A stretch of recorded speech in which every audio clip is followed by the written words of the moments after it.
This is the S&P 500 shown in the candlestick. And the orange line here, what does it look like to you? This is an inverse correlation. When we have an orange line going up, S&P coming down. When we have this consolidation pullback, then we have S&P started to go up. When we have this sharp increase, breaking out from the accumulation structure, breaking out, coming back, have a test, that is the trend. We have a relatively deep pullback from August until November. This is another accumulation structure. Recently breaking out from this accumulation structure, and S&P 500 have a breakdown, a change of correct right here. If you compare to the wave, this is by far the largest down wave. What exactly is the leading indicator? The orange line shown up here is the 10-year yield. Last Tuesday, we discussed a 2-year bond yield, and it's in time. If we check back the 2 years bond yield, is just have a breakout straight away. A very nice structure. Breakout, a test bar, and on Wednesday, there's an acceleration to the upside. We also discussed that this is one of the key indicator that the Fed is tracking. If the 2-year yield is rising, the Fed fund rate will also track that. It means that we might not have the easing soon. This is a 10-year yield, and it's also affecting the stock market. When it's having a bear market back in 2022, that is where the market's topping, and then started the bear market. This is a straightforward bear market, downtrend, while this 10-year yield keep rising up. Why is this correlation working?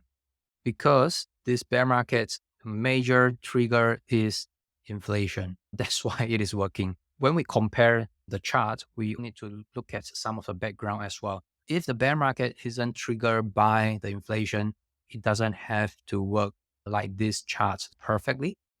This is an inflation-driven distribution or inflation-driven bear market. Every single CPI will shake the market. That's why you can use the 10-year yield as a leading indicator. There is also a concern that there's a resurgence of the inflation. There is plenty of the evidence.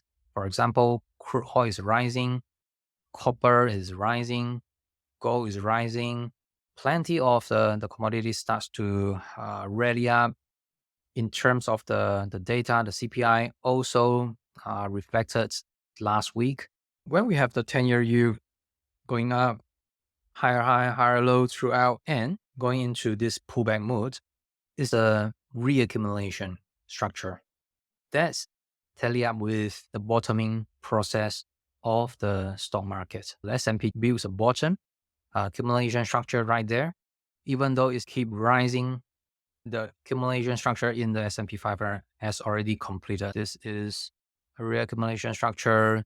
When it's ready, that segment corresponds to a correction in the market. When it's rising up, breaking out from this accumulation base, then we'll have a correction or a pullback in the market. We have this whole chunk right here is the reaccumulation structure.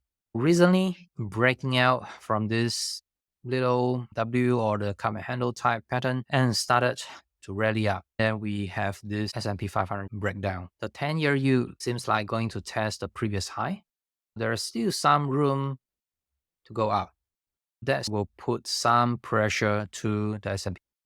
Judging at this 10-year yield, S&P 500 is going to have some more room to correct until the green box. This sort of price action in the 10-year yield doesn't align with a bullish market. That's why it will put some pressure to the market.